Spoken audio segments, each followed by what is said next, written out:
SpectreVision Radio. Welcome to the Caribbean Mystics podcast, where the veil between the worlds is thin. I'm your host, Gabrielle. I explore the true supernatural stories born from our island's unique blend of mysticism, superstition, and lore.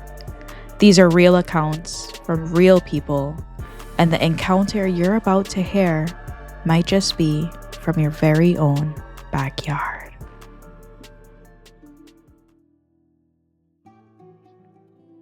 Hi everyone, my name is Sydney Paul. I am from the island of St. Croix, and growing up on St. Croix was very different.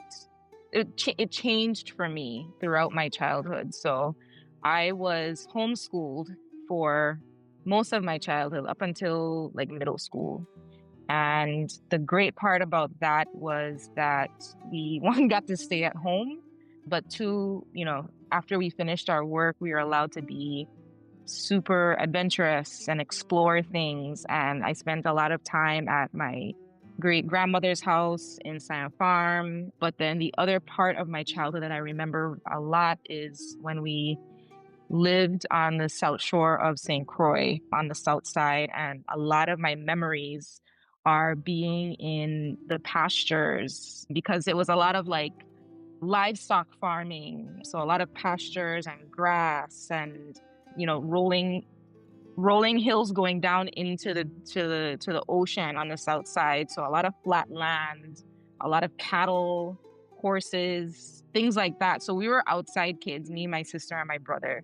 So a lot of my memories are just being like outside and super adventurous and just being like in the elements. And it was peaceful, and it was always exciting and imaginative. Me and my sister and my brother, because we were homeschooled, we were our best friends, and we would like make up stories when we were outside and do things like that. So yeah, growing up on St. Croix was always just really exciting and imaginative, and like wondrous is maybe probably a really good word, because we were always thinking of things to do to keep ourselves occupied, and a lot of that was outside. So some of my best memories, I'm so grateful that my mom homeschooled us so we could have that experience.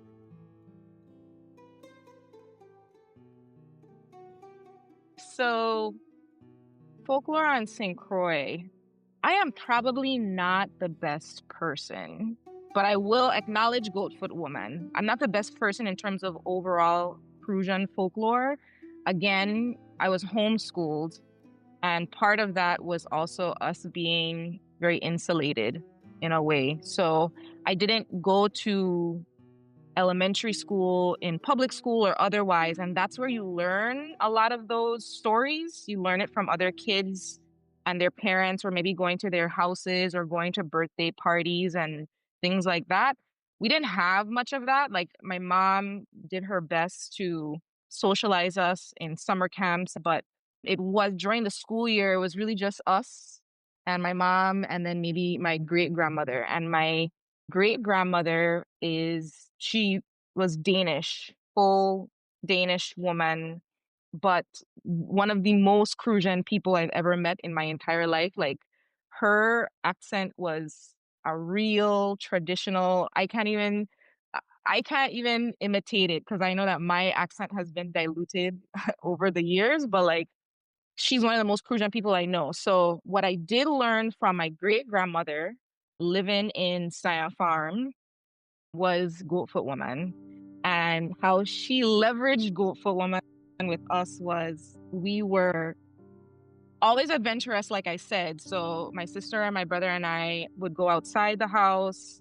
If you know Scion Farm development, that neighborhood, all of the houses are very, very close to one another. They're less than a quarter acre. I don't even know. They're super close. So everybody's yard was very, very close. You didn't have a lot of space, but we would make do with what we had. And my great grandmother, we called her Mama. She was very protective over us. So she never let us leave the boundaries of her house, even to go like in the backyard. Like, she needed to see us at the front of the house. So what she would tell us was, I can't go to the back of the house. Don't go back there. Ain't got nothing for you back there. And if you go back there, goat thump woman gonna find you and she gonna take you.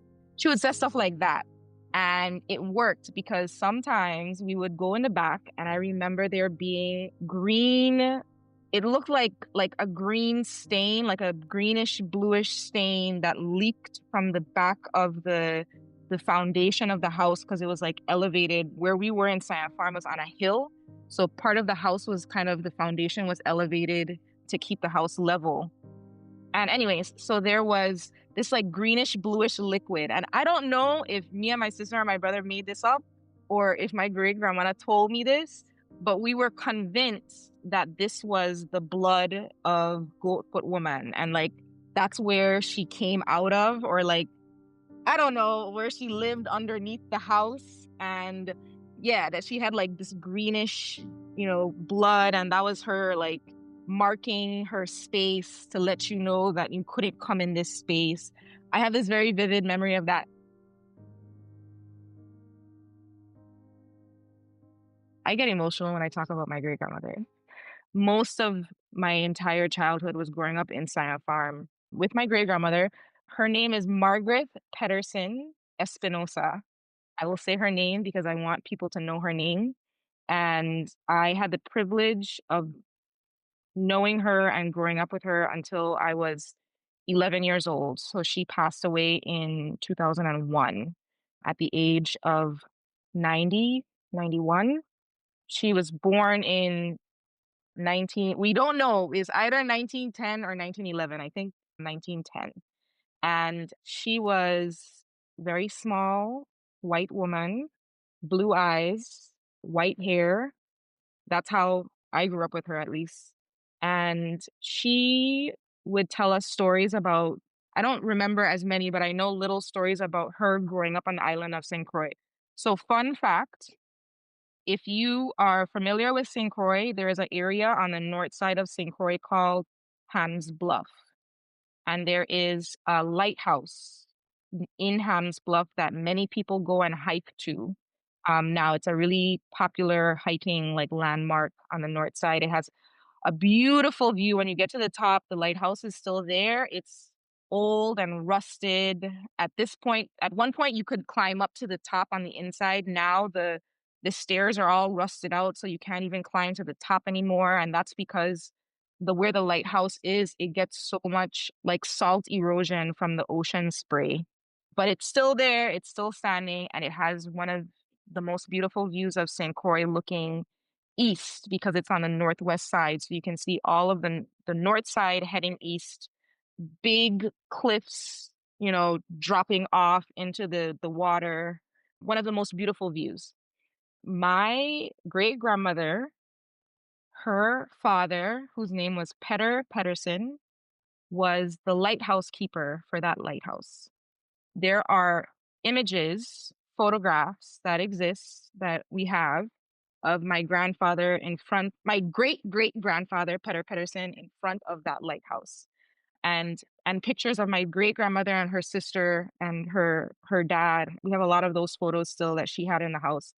She would tell us stories of growing up in Ham's Bluff and at the lighthouse with her father on the north side with her dad, you know, just a totally different St. Croix. I mean, super underdeveloped, very quiet for her because she didn't travel much outside of that area, but really beautiful memories. And up until the day that she died, she said, if I leave this house, I'm not coming back to this house. And that is what happened. She ended up, getting sick, and we had to take her to the hospital. And when she got to the hospital, she passed away. And she was like she knew her, like, her fate, I guess.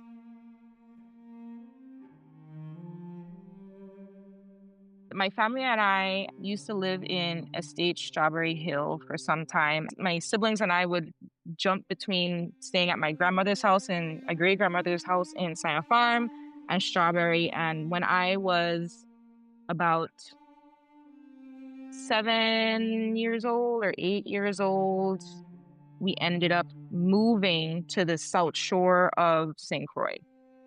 And My family is a family of 5, so we were looking for a large house, and we happened to find this property for rent, and we were able to rent the largest house on the property, which was what we considered to be the master's house.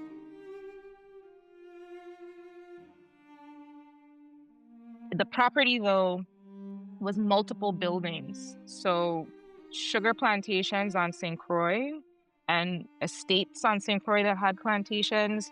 If you see a sugar mill nearby, more than likely there are other buildings nearby to it where the enslaved lived, where the slave master's house was somewhere nearby, and other buildings that, were functional for the estate and the sugar production.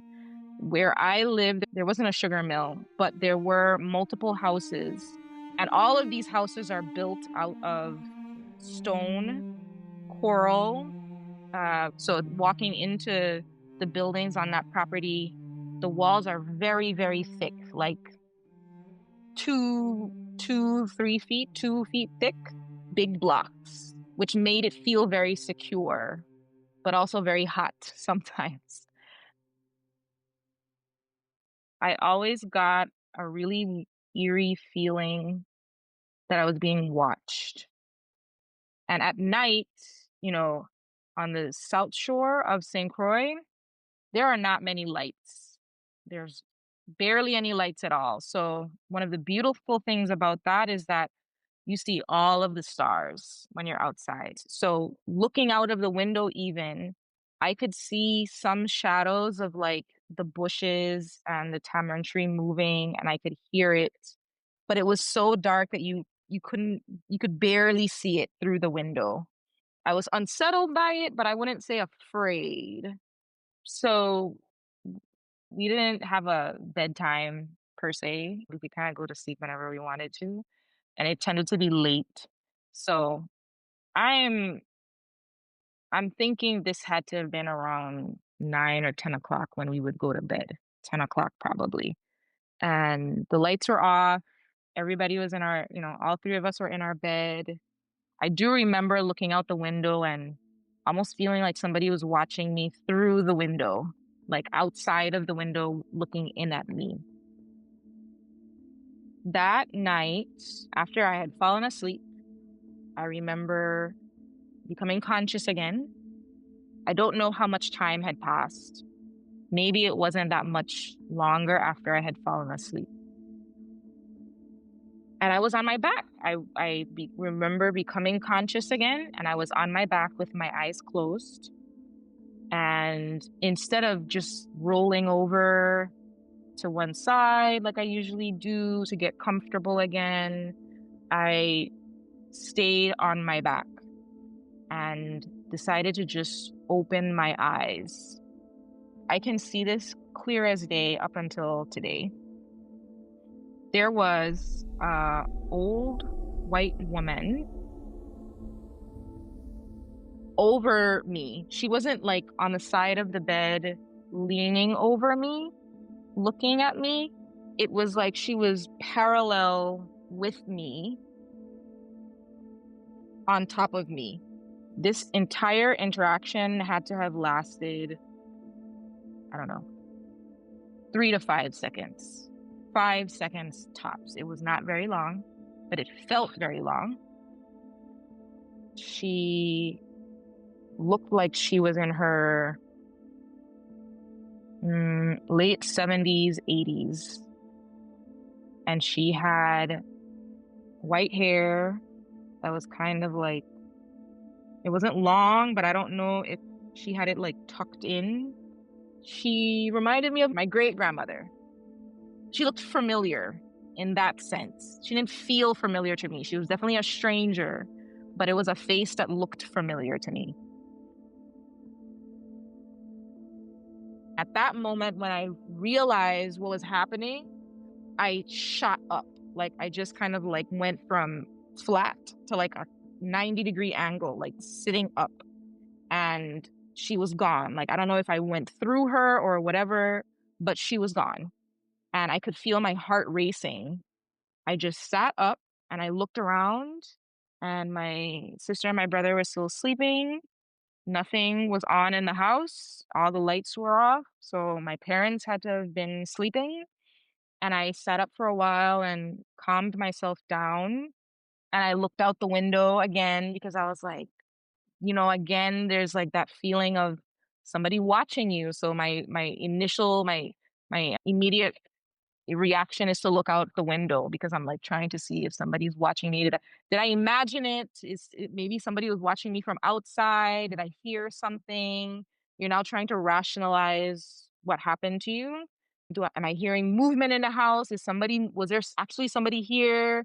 And is somebody moving around? Like I'm, just kind of getting my bearings of like what's happening around me in the present. And it was still, it was quiet. And I simply laid back down on my side and went back to sleep. And the next day, I woke up and the memory was very vivid.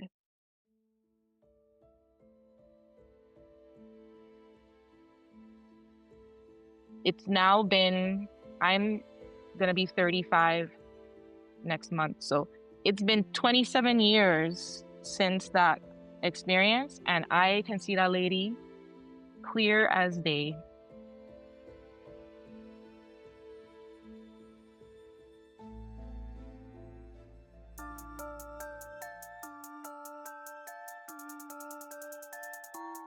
Thank you for listening to the Caribbean Mystics podcast. If this story resonated with you, please share it with someone. And to make sure that you never miss a tale, follow or subscribe wherever you listen. We are always seeking true stories. If you or someone you know has had a supernatural encounter rooted in the Caribbean, I want to hear it. Send your story to Caribbean Mystics Podcast at gmail.com. That's Caribbean Mystics Podcast at gmail.com. For links and resources from today's episode, check the show notes. The Caribbean Mystics Podcast, Season 5, is written, produced, and hosted by me, Gabrielle Carrard. Until next time, stay curious and maybe leave a light on.